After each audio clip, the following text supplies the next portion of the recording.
Hello बच्चों, कैसे हैं आप लोग। आई होप आपने इससे पहले वाली वीडियो देखी होगी। इससे पहले वाली वीडियो में मैंने इलस्ट्रेशन फर्स्ट कराया था आईसीआई मॉड्यूल का सेकंड चैप्टर का।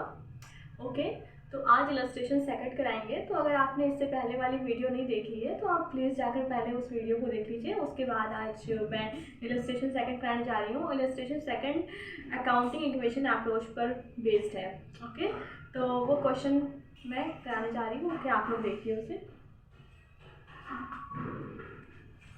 इस क्वेश्चन में क्या कह रहा है, develop the accounting equation from the following information available at the beginning of the accounting period. देखिए, अकाउंटिंग पीरियड के स्टार्टिंग में कुछ चीज़ें दी हुई हैं, बिगिनिंग ऑफ द ईयर में दी हुई है। कैपिटल दिया हुआ है, लोन दिया हुआ है। कैपिटल क्या होता है, बिजनेस में जो भी हम लोग पैसे लगाते हैं वो कैपिटल होता है, मतलब वो बिजनेस की लायबिलिटी होती है कि वो हमें देगा। ठीक है। लोन क्या होता है, बिजनेस के लिए हम लोग जो भी लोन लेते हैं मतलब वो कभी ना कभी हम लोगों को पे करना होता है, तो वो तो एक लायबिलिटी हुई। तो लोन हमारी लायबिलिटी हुई, कैपिटल ही बिजनेस की लायबिलिटी होती है।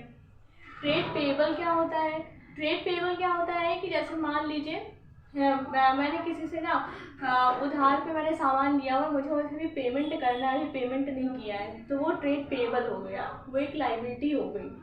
ठीक है। उसके बाद फिक्स्ड एसेट। फिक्स्ड एसेट तो मैंने बताया था कि बिजनेस में जो भी चीज़ें फिक्स्ड मतलब लॉन्ग टर्म के लिए फिक्स्ड ली जाती हैं। ठीक है, जैसे एक साल से ज़्यादा तक कोई चीज़ चल रही है तो फिर वो फिक्स्ड एसेट, जैसे फर्नीचर हो गया बिजनेस के लिए। ठीक है, कोई मशीन हो गई। ठीक है, ओके, तो वो फिक्स्ड एसेट हो गया। उसके बाद इन्वेंट्री की बात कर लेते हैं, तो इन्वेंट्री भी हमारा एसेट ही होता है। ठीक है, वो भी हम लोग लेते हैं, फिर उसके बाद उसे हम लोग सेल करते हैं, तो वो भी एक एसेट हो गया, इन्वेंट्री भी एसेट हो गया। Trade receivable. ट्रेड रिसीवेबल क्या होता है, ट्रेड रिसीवेबल बिजनेस का एसेट होता है। जैसे मान लीजिए कि मैंने किसी को क्या हुआ कि मैंने किसी को सामान बेचा है। ठीक है, अभी मुझे उससे पैसे नहीं मिले, मुझे उससे पैसे रिकवर करने हैं, तो अभी नहीं मिले मतलब वो हमारा एक एसेट ही तो है ना, आगे चल के मुझे कभी ना कभी पैसे मिलेंगे, तो वो हमारा क्या हो जाएगा, ट्रेड रिसीवेबल हमारा एसेट हो जाएगा। ठीक है। Cash and bank. कैश तो हमारा एसेट होता ही होता है। ठीक है, तो लाइबिलिटी और एसेट इसमें दी हुई है और कैपिटल दिया हुआ है। ठीक है। At the end of the accounting period का ऐसे ही दिया हुआ है, same as capital, loan, trade payable, fixed asset, inventory, trade receivable, cash and bank. हम लोगों को क्या करना है इसमें, reset the accounting equation and find out the profit. Accounting equation को रीसेट करके प्रॉफिट निकालना है। तो सबसे पहले क्या करेंगे, सबसे पहले इक्वेशन लिख लेते हैं।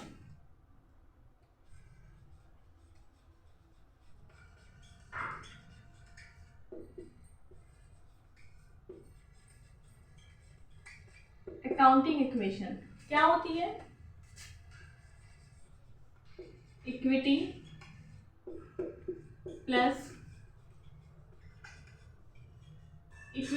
Liabilities is equal to asset. ठीक है। अब equity plus liability is equal to asset. हमारा इक्विटी कितना दिया हुआ है, मतलब कैपिटल कितना दिया हुआ है, E1 51,000। ठीक है, कैपिटल हमको पता है। अब हम लोगों को लाइबिलिटी को फाइंड आउट करना होगा ना। लाइबिलिटी इसमें क्या क्या है, सबसे पहले हम लोग लिख लेते हैं लाइबिलिटीज। ठीक है, बताइए लाइबिलिटीज में क्या क्या हो जाएंगी। एक तो हमारी liability loan 11,500 plus trade payable. Trade payable भी हमारी क्या होगी, लाइबिलिटी हो गई। ठीक है, और हमारी इसमें क्या लाइबिलिटी है, और तो हमारी लाइबिलिटी नहीं है। ओके, 11,500 प्लस 5,700, टोटल लाइबिलिटी हमारी आ जाएगी 17,200। इसके बाद हम लोग एसेट फाइंड आउट कर लेते हैं। एसेट हमारा क्या क्या है, देखिए एसेट हमारा फिक्स्ड एसेट एक है 12,800 का, प्लस इन्वेंट्री हमने बताया था आपको, इन्वेंट्री भी एसेट होता है हमारा। ओके, प्लस ट्रेड रिसीवेबल, ये भी हमारा एसेट होता है, मुझे कस्टमर से पैसे मिलेंगे, वो भी हमारा एसेट हो गया। कैश एंड बैंक, ये भी हमारा क्या हो गया, एसेट हो गया। अब मैं इसे काउंट कर लेती हूँ।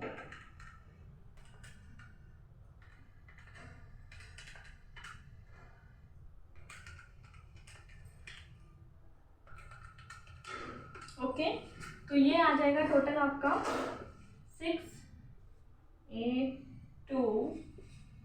Okay,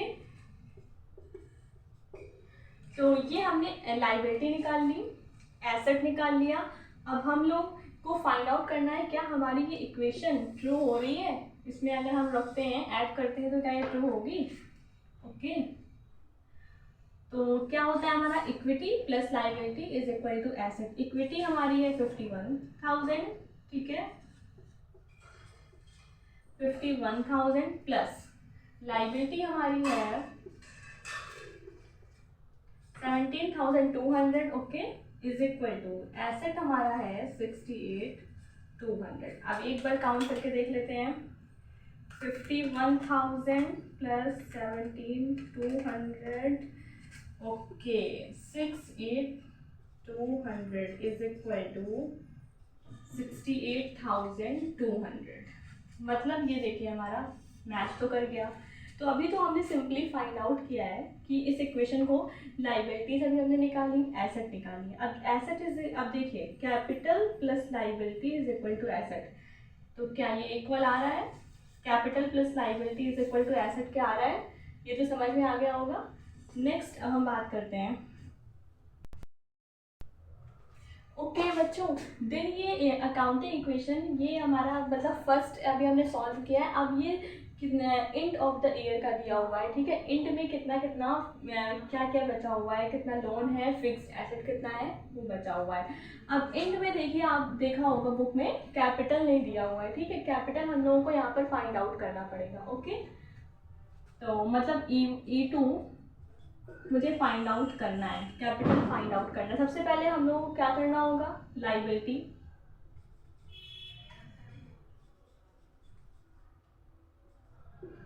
liabilities. अब लायबिलिटी एक तो हमारी ये लोन 11,500 का, उसके बाद ट्रेड पेबल भी हमारी लायबिलिटी है 1,500। इसको काउंट कर लेते हैं।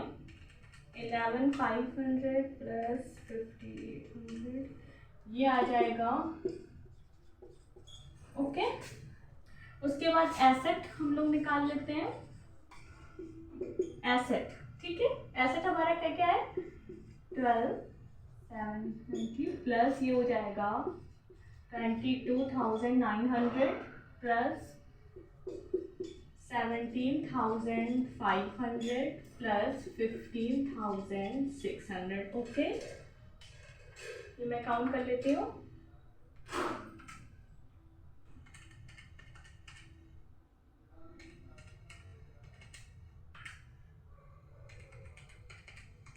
ओके, ये आ गया 68,720।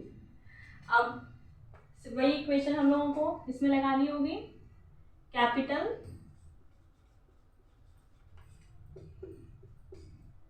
प्लस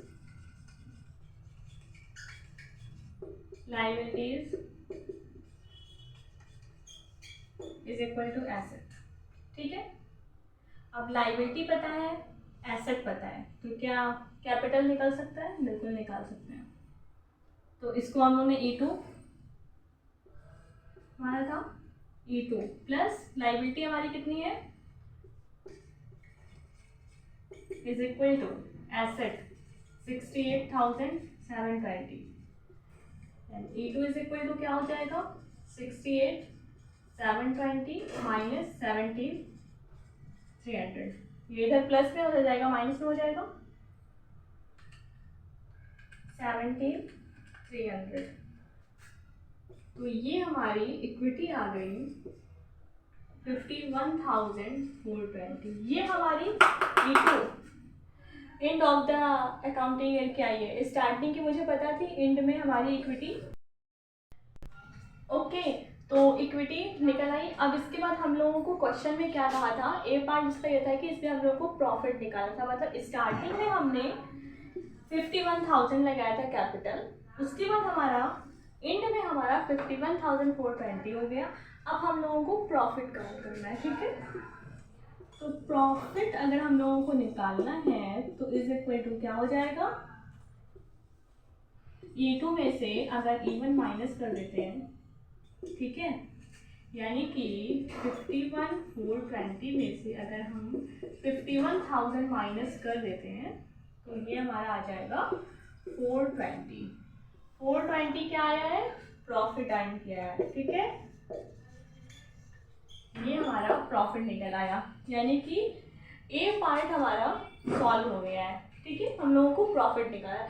सबसे पहले हमने क्या किया था, इसमें सिंपली मैंने कुछ नहीं किया था, इसमें मैंने जितनी भी फिगर्स दी हुई थी वो मैंने लिख लिया था। उसके बाद फिर इसमें जो भी लाइबिलिटी हमारी है, ठीक है, और जितना भी एसेट है उसको मैंने एक साथ पहले काउंट कर लिया। उसका capital plus liability is equal to asset होता है। और अगर कैपिटल एंड में कैपिटल नहीं पता था तो मैंने कैपिटल फाइंड आउट कर लिया। तो बहुत सिंपल है, जब एसेट और लाइबिलिटी पता है तो कैपिटल निकालने में कोई भी दिक्कत नहीं होनी चाहिए। उसके बाद हम लोगों को प्रॉफिट निकालना था, ठीक है। तो प्रॉफिट सिंपली हम लोगों ने क्या किया, E2 में से E1 माइनस कर दिया। And of the accounting year की जो भी कैपिटल थी उसमें से स्टार्टिंग की कैपिटल माइनस कर दिया। ओके, सो बच्चों मैंने ए पार्ट कंप्लीट कर लिया है। अब सेकंड पार्ट इसमें क्या कह रहा है, prepare balance sheet at the end of the accounting period. और देखिए बैलेंस शीट आपके सिलेबस में मतलब अभी तो ये नहीं आप लोग समझ पाएंगे इतने अच्छे से, लेकिन हाँ फाइनल अकाउंट में ये बहुत अच्छे से डिटेल में बताया गया है। लेकिन अभी मैं आपको कुछ ओवरव्यू दे देती हूँ बैलेंस शीट का। देखिए बैलेंस शीट हम लोग जैसे कि बिजनेस मान लीजिए स्टार्ट हुआ 1 अप्रैल से स्टार्ट हुआ 31 मार्च तक, वो एक साल के बाद मतलब हम लोग क्या करते हैं कि बिजनेस का फाइनेंशियल स्टेटमेंट बनाते हैं, कि फाइनल अकाउंट बनाते हैं, ठीक है। तो लास्ट में बिजनेस में क्या क्या कितना कैपिटल रह गया, कितना प्रॉफिट अर्न किया, ठीक है, नेट प्रॉफिट कितना है, ग्रॉस प्रॉफिट फाइंड करना, तो ये सब करते हैं। फाइनल अकाउंट में बहुत अच्छे से दिया हुआ है। तो बैलेंस शीट क्या होती है कि इसमें एसेट और लाइबिलिटी इक्वल आती है, मतलब जितनी भी हमारी लाइबिलिटी बिजनेस की है और बिजनेस का asset is equal to liability होना ज़रूरी रहता है। तो इसका नाम ही बैलेंस शीट है, यानी कि बैलेंस होना ज़रूरी है, ठीक है। तो इसमें हम लोगों ने, अब इसमें क्या दिया हुआ था क्वेश्चन में कि इसके अकाउंटिंग ईयर के एंड का पूरा डेटा दिया हुआ है, उसके पास हम लोगों को बैलेंस शीट बनानी है। तो इसमें कैपिटल कितनी थी, स्टार्टिंग में हमने कैपिटल कितनी लगाई थी, 51,000 कैपिटल हमने स्टार्टिंग में लगाई थी, ठीक है। 420 तो हमारा एंड में प्रॉफिट अर्न हुआ है बैलेंस शीट, ठीक है। तो बैलेंस शीट जब हम लोग बनाते हैं तो कैपिटल लिखते हैं, उसमें हम लोग प्रॉफिट, जो भी हमारा प्रॉफिट होता है ना वो हम लोग इसमें ऐड कर देते हैं, ठीक है, जितना भी प्रॉफिट हुआ। उसके बाद फिर लाइबिलिटी साइड हम लोग जितनी भी हमारी लाइबिलिटी हो गई, जैसे लोन हो गया, ट्रेड पेबल हो गया, ये हमारी लाइबिलिटी हो गई कि हमने लिख दिया। एसेट के साइड फिक्स्ड एसेट हो गया, inventory, trade receivable, cash at bank, ये हमारा एसेट हो गया। अब देखिए जब मैंने फिगर को मैच किया काउंट करने के बाद 68,720 68,720 दोनों ही इक्वल है, फिर आपकी बैलेंस शीट बन गई। ओके, सिंपली सेकंड पार्ट में एक बैलेंस शीट बनानी थी। ओके, तो आप लोगों को आई होप सेकंड इलस्ट्रेशन समझ में आ गया होगा, ठीक है। सिंपली मैंने आज अकाउंटिंग इक्वेशन अप्रोच से क्वेश्चन बताया है। ओके, और अगर कोई भी डाउट रह गया है तो कमेंट सेक्शन में आप लोग पूछ सकते हैं मुझसे, ठीक है।